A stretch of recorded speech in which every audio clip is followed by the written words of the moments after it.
សួស្តីអ្នកនរគ្នាថ្ងៃនេះខ្ញុំមកជួបស្រីស្អាតគាត់ជា model ខាងយុវជនជនជាតិចារាយតែថ្ងៃនេះគាត់បានមកចូលរួមក្នុងកម្មវិធីវប្បធម៌របស់ក្រុងយងដែលធ្វើឡើងដោយជនជាតិដើមភាគតិចក្រឹងកវ៉ែតនិងលន់ធ្វើជាមួយគ្នាលើទៅជួបគាត់ទាំងអស់គ្នាសួស្តីអូនឯងជនជាតិចារាយតើអត់ចាថ្ងៃនេះមិនបានមកចូលរួមកម្មវិធីនៅថ្ងៃនេះដោយសារតែខ្ញុំជាសមាជិកស៊ីយ៉ានៅបាត់ដំបងអូខេមកជាមួយសុទ្ធតែអ្នកនៅទស្សនៈស៊ីអញ្ចឹងចាដូចថប់ស្គាល់ដែរស្គាល់មុខអូនដែរ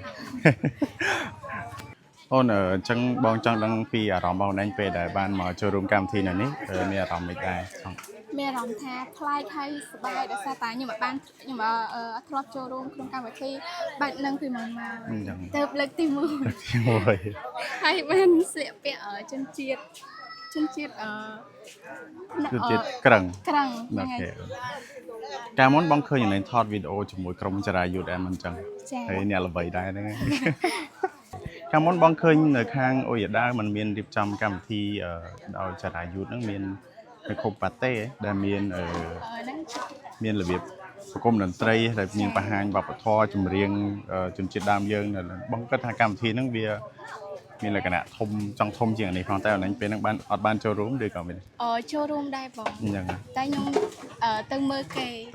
តែអត់បានឡើងលើឆាកអត់បានទេបងទៅគាត់ជួយឲ្យអ្នកល្បីឡើងឆាកអញ្ចឹង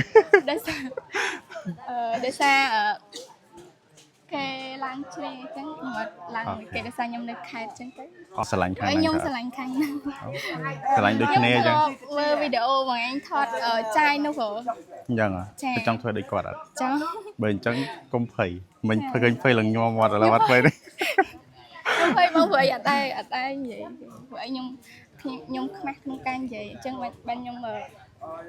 ចង់ដើរឲ្យវាបាត់ខ្មាស់ហ្នឹងហើយពេលដែលយើងធ្វើរហូតឬក៏ដូចម្នាក់អត់តន់ស្គាល់បងអញ្ចឹងពេលខ្លះភ័យបើយើងធ្វើមួយគ្នារហូតលេងសើភ័យបងដំបងក៏ភ័យដូចគ្នាដែរតែយើងត្រូវតែជំនះមិនអញ្ចឹងបងក្នុងទូរស័ព្ទតែខាងក្រៅហ៊ាននិយាយមួយបងអញ្ចឹងអរគុណអ្នកនរគ្នាថ្ងៃនេះយើងសប្បាយចិត្តតែបានជួបគាត់ហើយសង្ឃឹមថាគាត់នឹងព្យាយាមធ្វើវីដេអូជួយផ្សព្វផ្សាយពីជនជាតិដើមភាគតិចរបស់យើងដើម្បីគេស្គាល់កាន់តែច្រើននិងអាចកាត់បន្ថយនៃការរើសអើងរបស់ជាជនទូទៅហើយចាំមិនពេលចាំយើងនឹងធ្វើវីដេអូមួយគ្នាទៀតហើយថ្ងៃនេះក៏បងបានថតវីដេអូអូនឯងច្រើនដែរហើយទាំងមានអ្នកផ្សេងគេអន់ចិត្តគេច្រើនតែបងថតតែអូនឯងចឹងចឹងអរគុណអូនចាំយើងថតផ្សេងទៀតនៅខាងក្រោមដឹង